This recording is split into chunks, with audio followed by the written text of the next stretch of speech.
पश्चिम बंगाल के मुर्शिदाबाद में बुधवार को रामनवमी शोभा यात्रा के दौरान जमकर बवाल हुआ। इस दौरान झड़प में 7 लोग घायल हो गए, जिन्हें मुर्शिदाबाद मेडिकल कॉलेज हॉस्पिटल में भर्ती भी कराया गया। इन्हें मामूली सी चोटें आई हैं। इस बीच इलाके में तनावपूर्ण स्थिति बनी हुई है। प्रशासन ने मामले की गंभीरता को देखते हुए धारा 144 लागू कर दी है। साथ ही अतिरिक्त सुरक्षा बल भी वहां पर तैनात किए गए हैं। हालांकि रात में झड़प की कोई नई घटना सामने नहीं आई। फिलहाल स्थिति कंट्रोल में है। रामनवमी के मौके पर मुर्शिदाबाद ही नहीं बल्कि पश्चिम बंगाल के पूर्वी मेदिनीपुर में भी झड़प हुई। यहां रामनवमी शोभा यात्रा के दौरान हुई झड़प में 4 लोग घायल बताए जा रहे हैं। भारतीय जनता पार्टी का इल्जाम है कि शोभा यात्रा पर पथराव किया गया। पुलिस को भीड़ को तितर बितर करने के लिए लाठीचार्ज करना पड़ा और साथ ही आंसू गैस के गोले भी छोड़ने पड़े थे। बीजेपी का आरोप है कि इस दौरान पुलिस ने पार्टी के पंचायतकर्ताओं को गिरफ्तार किया है। इस बीच बीजेपी की उम्मीदवार अग्निमित्रा पॉल मौके पर पहुंची और पार्टी कार्यकर्ताओं को रिहा करने की मांग की। पॉल की अगुवाई में बीजेपी कार्यकर्ताओं ने टायर जलाए और बेल्डा कांठी राजमार्ग को ब्लॉक कर रात भर प्रदर्शन किया। वहीं नंदीग्राम में बीजेपी दफ्तर जलाने का भी आरोप है। बंगाल बीजेपी का आरोप यह भी है कि रैली पर पथराव किया गया और दुकानों में तोड़फोड़ हुई।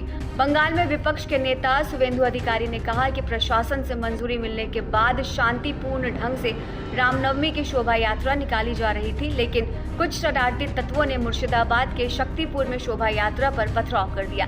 लेकिन ताज्जुब है कि इस बार ममता सरकार की पुलिस भी इस शरारती तत्व के साथ मिल गई है और राम भक्तों पर आंसू गैस के गोले दागने लगी।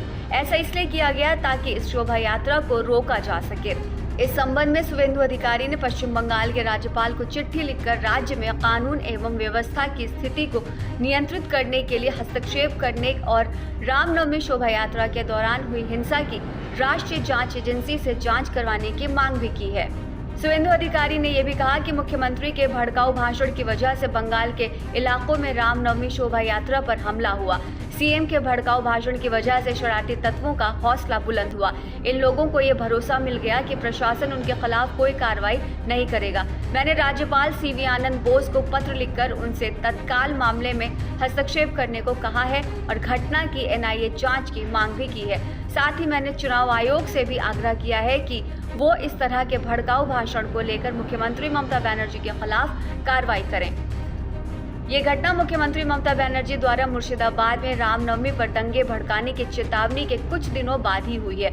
उन्होंने कहा था कि रामनवमी के मौके पर राज्य में दंगे भड़काने की साजिश रची जा रही है। ममता बनर्जी ने एक चुनावी रैली में आरोप लगाया था कि वो आज दंगे में शामिल होंगे, दंगा होने की संभावना है और वो दंगा करके और वोट लूटकर चुनाव जीतेंगे। पिछले साल भी बंगाल में रामनवमी समारोह में इसी तरह की हिंसा सामने आई थी, जिससे भाजपा और तृणमूल कांग्रेस के बीच बड़े पैमाने पर टकराव हुआ था।